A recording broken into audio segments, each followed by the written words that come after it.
പെന്തക്കോസ്ത്. ലാസർ എന്ന് പറഞ്ഞൊരു കക്ഷി മരിച്ചുപോയി. അപ്പൊ യേശു അവിടെ ഇല്ല, വലിയ കൂട്ടുകാരനായിരുന്നു, അവിടെ പോയി വല്ലതും കഴിക്കുകയും കുടിക്കുകയൊക്കെ ചെയ്തുകൊണ്ടിരുന്നു. പക്ഷേ സമയമായപ്പോൾ ആള് മുങ്ങി. അസുഖം കൂടി ആളെ വിട്ടു, എന്നിട്ടും ഉപദേശി വന്നില്ല. അപ്പോൾ ലാസർ മരിച്ചു. പിന്നെ മരിച്ചു കഴിഞ്ഞ് അടക്കവും കഴിഞ്ഞ് 4 ദിവസം കഴിഞ്ഞപ്പം ഈ കക്ഷി വന്നു. ഗ്രാമത്തിന്റെ വാതിൽക്ക് വന്നപ്പോ മാർത്ത എന്ന് പറഞ്ഞു ഒരു സഹോദരി ചെന്നു യേശുവിനോട് പറഞ്ഞു, കർത്താവേ, ഗുരു, നീ ഇവിടെ ഉണ്ടായിരുന്നെങ്കിൽ എൻ്റെ സഹോദരൻ മരിക്കില്ലായിരുന്നു. ഞാൻ പറഞ്ഞത്, നമ്മൾ പെന്തക്കോസ്തുകാരുടെയും ബ്രദറുകാരുടെയും ലാംഗ്വേജ് ഏറെക്കുറെ സെയിമാ, പക്ഷെ തെറ്റിദ്ധരിക്കരുത്, വ്യത്യാസമുണ്ട്. അപ്പൊ മാർത്ത പറഞ്ഞു, കർത്താവേ, ഗുരു, നീ ഇവിടെ ഉണ്ടായിരുന്നെങ്കിൽ എൻ്റെ സഹോദരൻ മരിക്കില്ലായിരുന്നു. മറിയ വന്നിട്ട് അതേ ഡയലോഗ് ആരോട് പറഞ്ഞു? യേശുവിനോട് പറഞ്ഞു. അതേ സ്ഥലത്ത്, ഗുരു, നീ ഇവിടെ ഉണ്ടായിരുന്നെങ്കിൽ എൻ്റെ സഹോദരൻ മരിക്കയില്ലായിരുന്നു. പക്ഷെ ഒരു വ്യത്യാസമുണ്ട്, മാർത്ത നിന്നോണ്ടാ പറഞ്ഞത്, മറിയ കർത്താവിന്റെ കാൽക്കൽ വീണോണ്ടാ പറഞ്ഞു. Praise God. ആ സമയത്തും അവൾക്ക് അവനെ വർഷിപ്പ് ചെയ്യാൻ കഴിഞ്ഞു. നിന്റെ നഷ്ടത്തിന്റെ സമയത്തോ നിന്റെ പ്രതികൂലത്തിന്റെ സമയത്തോ നിനക്ക് കർത്താവിനെ വർഷിപ്പ് ചെയ്യുവാൻ, അവനെ ആരാധിക്കുവാൻ കഴിയണം. Praise God. അതാ മറിയയുടെ വ്യത്യാസം. അപ്പൊ കർത്താവ് മാർത്തയോട് പറഞ്ഞു, മാർത്തേ, നീ പേടിക്കൊന്നും വേണ്ട, നിന്റെ സഹോദരനായ ലാസർ ഉയർത്തെഴുന്നേക്കും.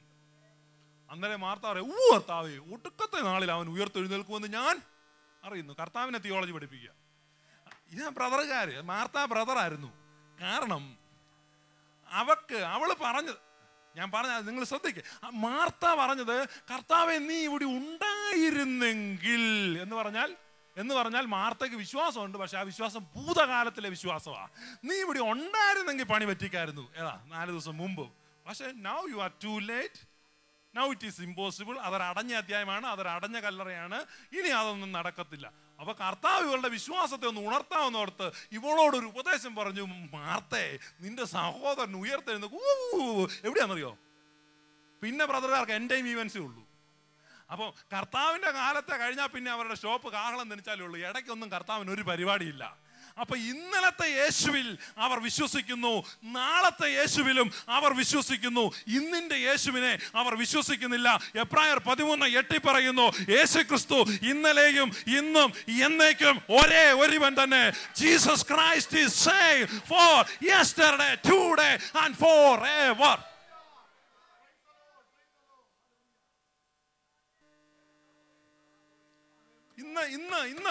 ഇന്നിന്റെ യേശു, ഇതാണ് സുപ്രസാദകാല, ഇന്നാണ് രക്ഷാ ദിവസം. യേശുവിന് ഇന്ന് നിന്നോട് സംസാരിക്കാനുണ്ട്, യേശുവിന് ഇന്ന് നിന്നെ തൊടാനുണ്ട്, യേശുവിന് ഇന്ന് നിന്നെ ചില ഉയർത്തെഴുന്നേൽപ്പിന്റെ വ്യാപാര ശക്തിയെ അയക്കാനുണ്ട്. യേശുവിന് ഇന്നാണ് ചെയ്യാനുള്ളത്. ഇന്നലെ നാളെ ഇന്ന്. അപ്പൊ അതാ മാർത്തയും മറിയയായിട്ടുള്ള വ്യത്യാസം. നമ്മുടെ വിഷയമല്ല ഞാൻ പറഞ്ഞത്. യാക്കോബിന് ഇത് മനസ്സിലായില്ല. യാക്കോബിൽ നിന്ന് പറിച്ചെടുക്കപ്പെട്ടതുപോലെ എന്ന് പറഞ്ഞ് പോയ യോസഫിനെ ദൈവം ഒരു രാജ്യത്തിന്റെ അധിപതി, സിംഹാസനം കൊണ്ട് മാത്രമാ ഫറവോൻ വ്യത്യാസപ്പെട്ടിരിക്കുന്നത്. യഥാർത്ഥത്തിൽ യോസഫാണ് മിസ്രയീമിന്റെ അധിപതി. യാക്കോബ് പറഞ്ഞു, നീ തേങ്ങിക്കരയുകയും ദുഃഖിക്കുകയും മുഖം മാടിയിരിക്കുകയും കർത്താവിനോട് പിണങ്ങിയിരിക്കുകയും സ്തോത്രം പറയാൻ പാസ്റ്റർ പറയുമ്പോൾ പറയാതിരിക്കുകയൊക്കെ ചെയ്യുന്ന വിഷയങ്ങളുണ്ടല്ലോ, അതൊക്കെ വേറെ സ്ഥലത്ത് മെച്ചപ്പെട്ടുകൊണ്ടിരിക്കുക. അവസാനം നീ ലേറ്റ് ആയി പോകും. അതുകൊണ്ട് ഇപ്പൊ സ്തുതിച്ചോണം. പുതിയ നിയമത്തിന്റെ ആരാധന ഉയരട്ടെ, പുതിയ നിയമത്തിന്റെ ആരാധന ഉയരട്ടെ, പുതിയ നിയമത്തിന്റെ ആരാധന ഉയരട്ടെ, പ്രതികൂലങ്ങളുടെ നടുവിലുള്ള ആരാധന ഉയരട്ടെ. ദൈവം നിനക്ക് അനുകൂലമാണ്, ദൈവം നിനക്ക് അനുകൂലമാണ്. ആരാണ് പ്രതികൂലമായി നിൽക്കുന്നത്? ദൈവം നിനക്ക് അനുകൂലമാണ്, ദൈവം നിനക്ക് അനുകൂലമാണ്, ദൈവം നിനക്ക്.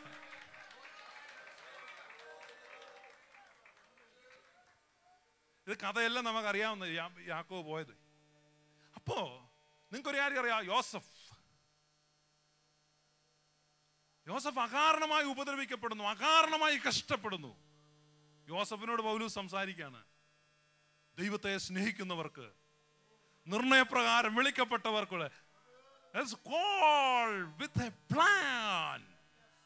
ജെറമ്യാ പ്രവാചകൻ 29:11 പറയുന്നത്, I knew the plan that I have for you.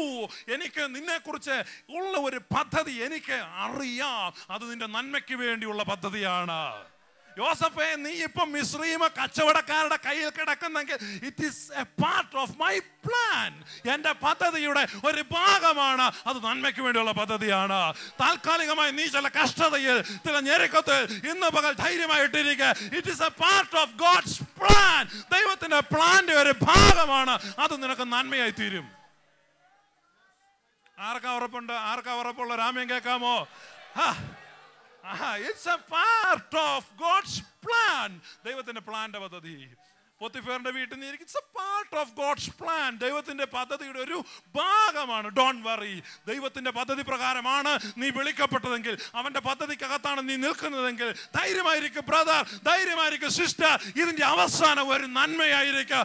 അവന്റെ പദ്ധതി പ്രകാരം വിളിക്കപ്പെട്ടവർക്ക് സകലതും.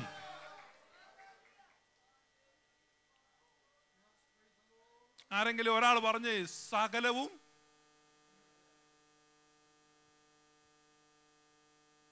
ആ വാക്കൊന്ന് എല്ലാവരും പറഞ്ഞാട്ടെ. സകലവും. അടുത്തിരിക്കുന്ന ആൾ പറ സകലവും എന്ന് പറ. സകലവും. സകലവും എന്ന് പറഞ്ഞാൽ നിന്റെ ജീവിതത്തിലെ സകലവും സകലവും സകലവും. നമ്മളാ പറയുന്നത് ചിലത് നന്മ, ചിലത് തിന്മ, ചിലത് നന്മ, ചിലത് തിന്മ. നോ ബ്രദർ, സകലവും നന്മയ്ക്ക് വേണ്ടി. നിന്നെ കച്ചവടക്കാരൻ കൊണ്ടുപോയത്, പൊട്ടക്കണച്ച് ഉന്തിയിട്ടത്, 20 വെള്ളിക്കാശിന് വിറ്റത്, അവിടെ പോയത്, പൊത്തിപ്പേറിന്റെ ഭാര്യ പിണങ്ങിയത്, കുണ്ടറയിൽ വീണത്, സകലവും. വിസ ക്യാൻസൽ ആയിപ്പോയത്, എക്സിറ്റ് ആയിപ്പോയത്, അവിടെ പോയത്, ഇവിടെ പോയത്, ആണ് പോലീസ് സ്റ്റേഷനിൽ നിന്നത്, 8 മണിക്കൂർ നിന്നത്, എല്ലാം നന്മയ്ക്കായി. അതുകൊണ്ട് നമ്മൾ മുഖം മാടരുത്, ഹൃദയം താഴരുത്, ധൈര്യമായിട്ടിരിക്കേ. ഈ കർത്താവിൽ നീ വിശ്വസിക്കുക. സകലവും നന്മയ്ക്ക് വേണ്ടി. നീ ആ പഴയ നിയമത്തിലെ യാക്കോബ് പറയുന്നല്ലേ പറയാതെ പുതിയ നിയമത്തിന്റെ പൗലോസിന്റെ ഭാഷ പറ. ദൈവം എനിക്ക് അനുകൂലം.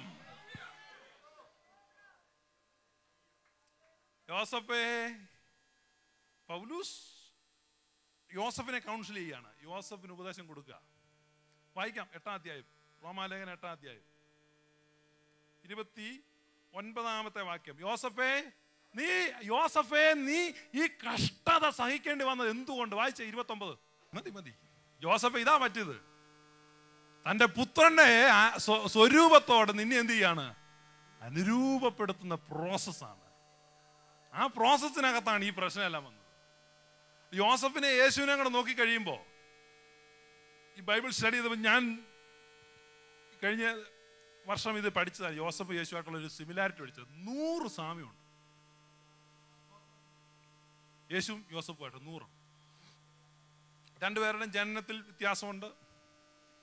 രണ്ടുപേർക്കും ഓരോ വിലപ്പെട്ട അങ്കി ഉണ്ടായിരുന്നു. അതെല്ലാവരും മോഹിക്കുന്ന അങ്കിയായിരുന്നു. രണ്ടുപേരും ഒരടിമയുടെ വിലയ്ക്ക് വിൽക്കപ്പെട്ടു. യോസഫ് 20 വെള്ളിക്കാശിന് വിറ്റപ്പെട്ടു. യേശു, കാരണം യേശുവിൻ്റെ കാലമായപ്പോഴേക്കും ഇൻഫ്ലേഷൻ വന്നു, അടിമയുടെ വില കയറി. അന്ന് യോസഫിൻ്റെ കാലത്ത് 20 വെള്ളിക്കാശിന് അടിമ കിട്ടുമായിരുന്നു.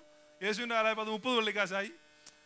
അപ്പം ഇവർ ശിക്ഷാവിധിയിൽ വന്നപ്പോൾ രണ്ടുപേരുടെയും ഇടത്തും വലത്തും ഓരോരുത്തർ, യേശുവിൻ്റെ ഇടത്തും വലത്തും ഓരോ കള്ളന്മാരുണ്ടായിരുന്നു. യോസഫിൻ്റെ കൂടെ ഒരു അപ്പക്കാരനും ഒരു പാനപാത്രവാഹനും ഉണ്ടായിരുന്നു. അത് ഒരുത്തൻ രക്ഷപ്പെട്ടു, മറ്റവൻ പോയി. യേശുവിൻ്റെ ആണെങ്കിൽ ഒരുത്തൻ രക്ഷപ്പെട്ടു, മറ്റവൻ പോയി. അങ്ങനെ അങ്ങോട്ട് 100 സാമ്യം. ഈവൻ നിങ്ങൾക്കൊരു കാര്യം അറിയാം, യേശു ആ പാനപാത്രം കുടിക്കുന്ന സമയത്ത് ആ കള്ളനോട് പറഞ്ഞു, നീ ഇന്ന് എന്നോട് കൂടെ. ഈ പാനപാത്രവാഹൻ അവൻ രക്ഷപ്പെട്ടു. ഈ ഒത്തിരി സാമ്യങ്ങൾ. അവസാനം യേശു തേജസ്സിൽ വെളിപ്പെടുമ്പോ ഈ യോസഫിന്റെ സഹോദരന്മാരൊക്കെ യോസഫിനെ കാണാൻ ചെന്നപ്പോൾ ഒരു ചമ്മൽ വന്നു. എന്നാന്നറിയോ? യോസഫിന്റെ വലതുവശത്ത് നിൽക്കുന്ന ഭാര്യ വിജാതീയ സ്ത്രീയാ, യഹൂദ സ്ത്രീ അല്ലായിരുന്നു. കാരണം യോസഫിന് പെണ്ണ് കിട്ടിയത് എവിടുന്നാ? മിസ്രയീമിൽ നിന്നാണ്. യേശു കർത്താവ് തേജസ്സിൽ വെളിപ്പെടുമ്പോഴും അവന്റെ വലതുവശത്ത് നിൽക്കുന്ന മണവാട്ടി ജാതികളുടെ ഇടയിൽ നിന്നായിരിക്കും. ജാതികളുടെ ഇടയിൽ നിന്നൊരു മണവാട്ടി യേശുവിന് വേണ്ടി എഴുന്നേക്കും. 100 സാമ്യമുണ്ട് ഈ യോസഫ് യേശുവായിട്ട്. 100 സിമിലാരിറ്റീസ്. ഞാനിപ്പോൾ അതൊന്നും പറയാൻ ടൈം എടുക്കുന്നില്ല. അപ്പോൾ ജോസഫിന്റെ ജീവിതത്തിൽ ദൈവം വർക്കൗട്ട് ചെയ്ത് നന്മയ്ക്ക് വേണ്ടി, അധികാരമുള്ളവനായിട്ട്, നന്മയുള്ളവനായിട്ട് അവനെ മാറ്റുന്നു. നിന്റെ ജീവിതത്തിൽ നന്മയ്ക്ക് വേണ്ടിയാണ്. എത്ര പേർക്ക് സന്തോഷമുണ്ട്? ആ ഭാരങ്ങൾ വിട്ടിട്ട് വേണം രാമയം പറയാൻ. സന്തോഷമായിട്ടിരിക്കുക. ഒരു പ്രോസസ്സിലൂടെ നീ പോയിക്കൊണ്ടിരിക്കുകയാണ്. അപ്പൊ ഇവര് ചെന്നപ്പോ മൂന്നാമത് കഥാപാത്രങ്ങൾ ഇപ്പൊ യാക്കോബിന് ഒരു ഉപദേശം കൊടുത്തു. പൗലൂസ് യോസഫിനും ഒരു ഉപദേശം കൊടുത്തു. ഇനി ഉപദേശിക്കാനുള്ള ആരെയാ? യോസഫിന്റെ സഹോദരന്മാർ പുള്ളികളുണ്ട്, അവന്മാരെ ഒന്ന് ഉപദേശിക്കണം. പൗലൂസ് വെറുതെ വിടുന്നില്ല, അവരെ ഉപദേശിക്കുക റോമാലേഖനത്തിൽ. അപ്പോ യോസഫിന്റെ സഹോദരന്മാരെ ഉപദേശിക്കുന്നത് ദൈവത്തിന്റെ സ്നേഹം എന്തെന്നുള്ളതാണ്. ക്രിസ്തുവിന്റെ സ്നേഹത്തിൽ നിന്ന് ആര് നമ്മെ വേർപിരിക്കും? ഈ മണ്ടന്മാരൊക്കെ പറ്റിപ്പോയി ഒരബദ്ധം. അവർക്ക് മനസ്സിലായില്ല യോസഫിന്റെ സ്നേഹം. അപ്പൊ യോസഫ് ശരിക്കും അവരെ എന്ത് ചെയ്യാണ്? സ്നേഹിക്കുകയാണ്. പക്ഷെ ഇവർക്ക് ആ സ്നേഹം മനസ്സിലായില്ല. യേശു ഇന്ന് നിന്നെ സ്നേഹിക്കുകയാണ്. നിനക്ക് മനസ്സിലാവുന്നുണ്ടോ? Praise God. യേശു നിന്നെ സ്നേഹിക്കുകയാണ്. അത് നിനക്ക് എത്ര പേർക്ക് മനസ്സിലാവുന്നുണ്ട്? യേശുവിന്റെ സ്നേഹം അതാണ് ജീവിതത്തിലെ ഭാഗ്യം. ഇവന്റെ സ്നേഹത്തെ മനസ്സിലാക്കുക, അവന്റെ സ്നേഹത്തെ തിരിച്ചറിയുക.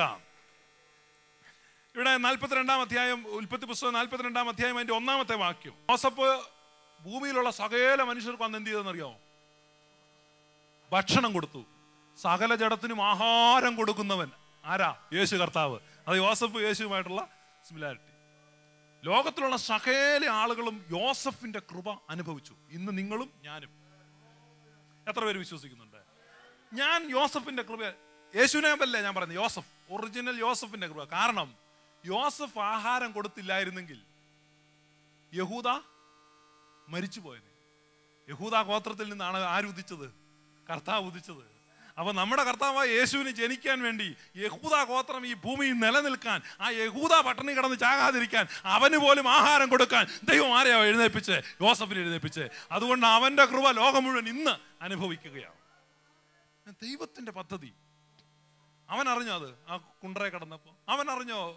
കച്ചവടക്കാർ കൊണ്ടുപോയപ്പോ അവൻ അറിഞ്ഞോ? അവനെപ്പറ്റി അനാവശ്യം പൊത്തിഫേറിന്റെ ഭാര്യ പറഞ്ഞപ്പോൾ, അവൻ തെറ്റിദ്ധരിക്കപ്പെട്ടപ്പോൾ, അവൻ പൊട്ടിക്കരഞ്ഞപ്പോൾ, കാരാഗ്രഹത്തിൽ വീണപ്പോൾ ഇല്ല അവൻ. പക്ഷെ നിന്റെ ജീവിതത്തിൽ ഇതിന്റെ അവസാനം വളരെ മെച്ചമാണ്. നീ നിൽക്കുന്നത് എവിടെയാണെന്നറിയാമോ? ഈ വെളിപ്പാട് മുഴുവൻ ഈ പുസ്തകം നിന്റെ കയ്യിലിരിക്കുക. ഇയ്യോബിന്റെ കഷ്ടതയെ പറ്റി നമ്മൾ പറയും.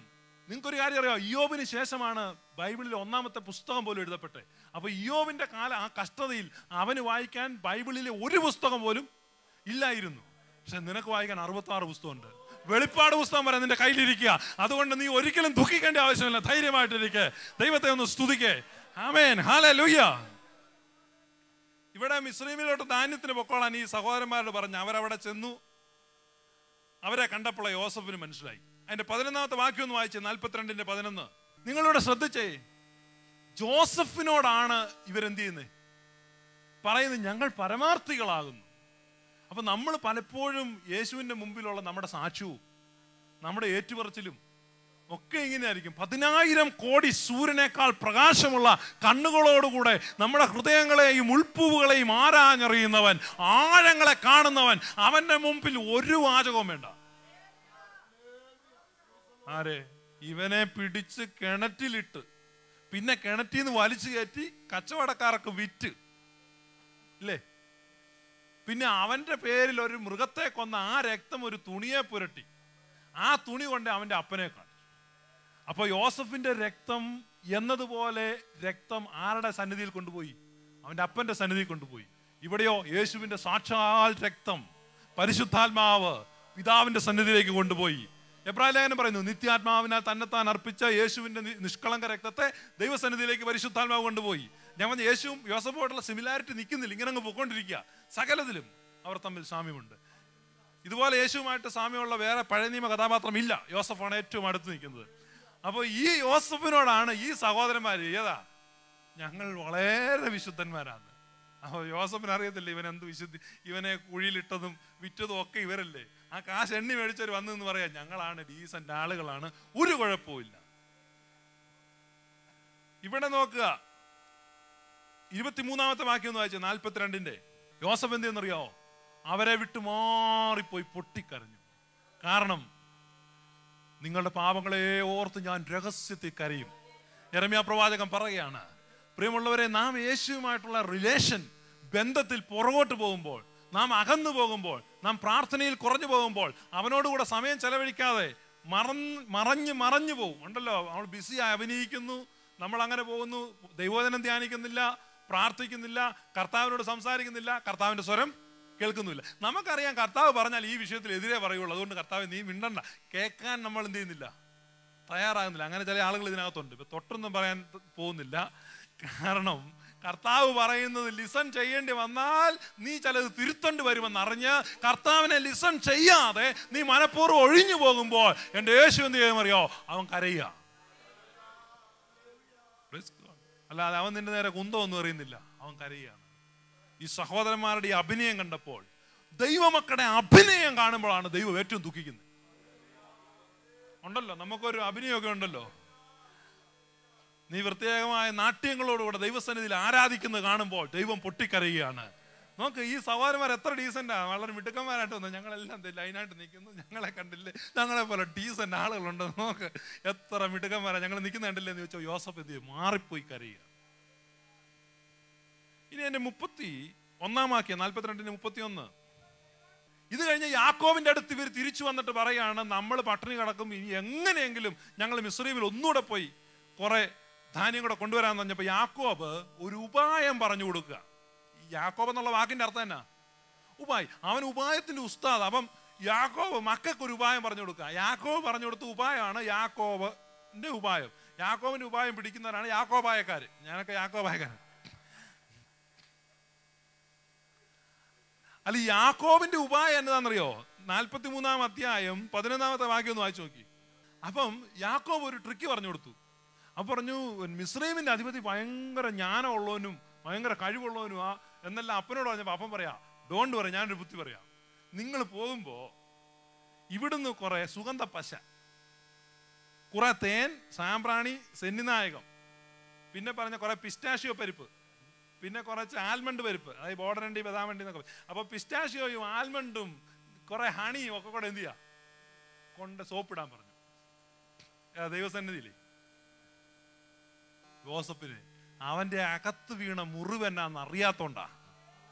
നിനക്ക് വേണ്ടി മുറിവേൽക്കപ്പെട്ടവൻ, നിനക്ക് വേണ്ടി തകർക്കപ്പെട്ടവൻ നിന്നിൽ കുറഞ്ഞൊന്നിലും പ്രസാദിക്കുന്നില്ല, നിന്നിൽ കുറഞ്ഞൊന്നിലും പ്രസാദിക്കുന്നില്ല. ഇന്ന് അവന് വേണ്ടത് നിന്നെയാണ്. അതിൽ കുറഞ്ഞൊന്നും അവൻ പ്രസാദിക്കുന്നില്ല, അതിൽ കുറഞ്ഞൊന്നും. എത്ര പേർ പറയും, കർത്താവേ എന്നെ പൂർണ്ണമായി ദേഹം, ദേഹി, ആത്മാവ് ഞാൻ ഇതാ നിനക്ക് തരുന്നു. എനിക്ക് വേണ്ടി മുറിക്കപ്പെട്ടവനെ, എനിക്ക് വേണ്ടി തകർക്കപ്പെട്ടവനെ ഞാൻ ഇതാ നിനക്ക് തരുന്നു. ഒന്നാമത്തെ ആദത്തിന്റെ വാരിയലിൽ നിന്നാണ് അവനൊരു ഭാര്യ എടുത്തത്. ഒന്നാമത്തെ ആദത്തെ ഓപ്പറേഷൻ ചെയ്തു, അവന്റെ പള്ള കീറി, വിലാപ്പുറം വലിച്ചു കീറി, അവിടുന്ന് ഒരു വാരിയല്ലെടുത്ത് അവന് ദൈവം ഒരു ഭാര്യ ഉണ്ടാക്കി കൊടുത്തു, ഹൗവ എന്ന് പേര്. അപ്പൊ ഓപ്പറേഷൻ നടത്തി. അപ്പൊ പൗലൂസ് പറയുകയാണ്, സർപ്പം ഹൗവായെ ഉപായത്തിൽ ചതിച്ചതുപോലെ നിങ്ങളുടെ മനസ്സ് ക്രിസ്തുവിനോടുള്ള ഏകാഗ്രത വിട്ട് വഷളായി പോകാതെ ഇരിക്കുവാൻ സൂക്ഷിപ്പീൻ. കാരണം നല്ല ഒന്നാം തരം ഒരു അനസ്തേഷ്യ കൊടുത്തു, ഒരു വേദനയും അറിഞ്ഞില്ല. എന്നാൽ ഒടുക്കത്തെ ആദാം, രണ്ടാമത്തെ ആദാം, യേശു കർത്താവ് തന്റെ മണവാട്ടിക്ക് വേണ്ടി തന്റെ വിലാപ്പുറം തുറക്കപ്പെട്ടപ്പോൾ, ഒന്നാമത്തെ ആദത്തിൽ നിന്ന് ഹൗവ പുറത്തു വന്നത് ആദം വേദന എടുക്കാതെയാണെങ്കിൽ സഭയാകുന്ന മണവാട്ടിയെ ഒടുക്കത്തെ ആദാം പ്രസവിച്ചത് കാൽവരി ക്രൂശിൽ നൊന്ത് പിടഞ്ഞാണ്. അവന്റെ വിലാപ്പുറം തകർക്കപ്പെട്ടത് അവന് വേണ്ടി, മണവാട്ടി സഭയ്ക്ക് വേണ്ടി അവൻ രക്തമൊഴുക്കി. ഒന്നാമത്തെ ആദാമും ഒടുക്കത്തെ ആദാം അതാണ്. ഒന്നാമത്തെ ആദാമിന്റെ ഭാര്യയായ ഹൗവ ജനിച്ചപ്പോൾ ആദാമിന് ഗാഠനിദ്രയുണ്ടായിരുന്നു, അവന് വേദനയെടുത്തില്ല. പക്ഷെ ഒടുക്കത്തെ ആദാമായ എന്റെ യേശു അവന്റെ മണവാട്ടിക്ക് വേണ്ടി കാൽവരി ക്രൂശിൽ വേദനിക്കാതെയല്ല, അവൻ അടികൊണ്ട് അടിമുടി രക്തമൊഴുക്കി അവന്റെ വിലാപ്പുറം തകർക്കപ്പെട്ടു.